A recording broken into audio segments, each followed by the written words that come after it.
No, yeah, it's getting better. Getting better by the match. Today served quite well. Um, got a little bit tight in the third set with it. Didn't do, but sort of turned that around for the tiebreak, which was good. How do you get out of it when you're tight? Go for the serves, and try. My way is just try to serve a little harder because I was trying to arm it a little bit too much. So try to serve a little bit harder. You're going to go into the fourth round with a big energy advantage over Murray, who played like on him for 4 hours. Do you feel that in the conditions that you're going to be the fitter guy? I don't know. We'll see in 2 days. It's 2 days is a lot of time. My job is just take care of myself. Just playing wise, don't worry about the fitness. Do what I need to do to win. Try to take the match away from him. How much do you take out of the win that you had over him earlier in the year? Quite a bit. Sort of gave me a lot of insight into what he likes to do. Before that, you sort of have an understanding, but especially the top 4 guys, you give them big respect, and this sort of, to my eyes, humanizes them quite a bit. So if I do the things right, I know the opportunities will be there. That's a pretty small court. Did you feel it, and what does it exactly feel like to play on that court? I think it's a little bit quicker as well, from what I noticed, but it's a nice court. It's not smaller, for example, than, let's say, court 11. It is smaller than court 17, I think. But I don't think it ever became an issue. I don't think either of us were really getting too close to the walls that was an issue. You seem to talk about setting some really high standards for yourself in your career. I'm just wondering if there's any sense of frustration that you haven't made more of a breakthrough at one of the bigger tournaments. No, sometimes in the moment when I lean back, when I'm not frustrated or angry after a match, and I really sit down to think about it. No, this is what, my 8th Grand Slam. I'm pretty new to this. It's my 2nd time here. First time big difference going through qualies. It's something I really want to achieve, so I do get frustrated with myself over that. But at the same time, I gotta take the previous 7 and these 3 matches so far as learn as much as I can, because pretty much every experience is a new one, and just try to deal with it as best as I can in the moment. There's no sense you feel like you don't belong where you are. I mean, these are new experiences for you, right? I don't think not belonging is the question. I think it's more so a question of I haven't been there before. I haven't earned my way there before. Doesn't mean I don't belong. I think it's just more I haven't made the most of my opportunities before. And it's, I think, 2 very different ways of putting it.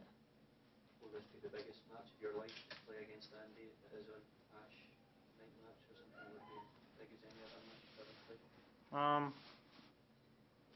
I think it'll be up there.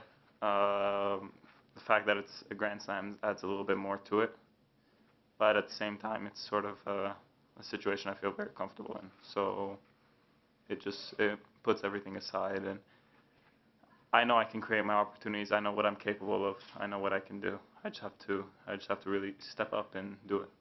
It's quite strange that the 2 of you also have a walkover. In the course of a year, that there's been 2 matches which haven't taken place. Yeah, it was unfortunate. I sprained my ankle the day before practicing in Miami. He had a bad knee. I don't know if he hurt it in his first round in Toronto or he hurt it during Olympics, but we've played before. It's nothing new. Did you feel like you're ready to post a win over a top player on a stage like this? Yeah, I wouldn't feel comfortable being here if I wasn't. I've done my work. Do you feel that when you're clicking and when your serve is going, that you pretty much control your destiny against any player? Yeah. In the end of it, my job is to go out there and make my opponents adjust to me. I feel like I have the ability to be more dangerous than most players when I have the ball on my racket, especially out of my hand on the serve. and that just puts a lot of pressure on my opponents if I am serving well. So it's one thing I try to take advantage of as much as I can, is that a lot of matches can depend on me, and I'm the one to blame, and I just try to make the most of those moments and really if when I don't make the most of the moments, like I've missed a few against Rogers earlier this year, try to learn as much as I can from them and try to avoid the same mistakes from happening. What have you learned about your second trip to this tournament? About the tournament, about yourself, anything? It's a little bit different. First time around playing qualies, playing first round court, 16. It's quite a different experience. From belief in myself to the kind of respect I also get from other players. I've put myself in a good position and in a very different position from where I was 2 years ago. How difficult is it playing against Andy, one of the best returners in the game, despite your big serve? How do you have to change your game against Andy specifically? If I serve well, if I hit the lines, it's tough to get my serve back. It's really him adjusting more to me than myself to him. If I'm serving well, I'm hitting my spots. It's about making him feel as uncomfortable as possible. And if I serve well, that's sort of what sort of happens. It's a ripple effect. How do you feel about the progression through your 3 matches here, from the first one to the second one today? It's very good. First round almost being out of the event. Just squeezing by that one. Just really forgetting the way I was playing and just trying to find a way to win. Second round, did a few things better, but I wasn't too happy about it. Still was struggling quite a bit today. Playing really well, doing things well, playing confidently, and gives me another opportunity in 2 days to play even better, and that's what I look forward to. Okay. I know you're talking about your serve so much, and so does everybody else, but I did watch the whole match. Your ground strokes, the rest of your game was pretty good. Did that come about just because you felt so confident on the serve? No, I can do stuff from the baseline. I can do stuff from the net. I can do quite a few different things. I think if it was an issue of just me being able to serve, a lot of opponents would feel no pressure, just about sort of blocking the return back in the court. But I'm able to create more after the serve. So it just, instead of just them feeling the freedom to just block the ball in, they sort of feel like they have to do a bit more. And I'm improving all the time, and I'm working on it. It's a big part of my game that I focus on, and as well as the serve. But I know for me to keep improving up the rankings, to keep improving as a player, to keep improving as a competitor, I'm going to have to keep improving there as well as my serve. Who are your heroes in the sport? Who did you try to... Pete Sampras.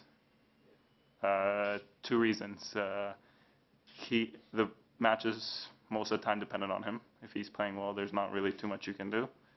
And secondly, also the serve was a big part of it, but secondly was his demeanor, the way he dealt with the situations. It works well for me. It bodes well. Sort of trying to keep a flat line throughout matches rather than going up and down a little bit too much. Were you ever a rabid racket smasher? I think I did once or twice, but it was more me shooting my mouth, and sort of that not only got me in trouble with coaches, parents, everything, but it just didn't help my tennis. What did you make the concerted effort to stop that? How long ago? When you fail too many times doing it, you don't keep banging your head against the wall. You sort of try to find a way around it, and I figured out that's what needed to be done, or I wouldn't be in the position I am today. Thank you very much. Thank you. Thank you.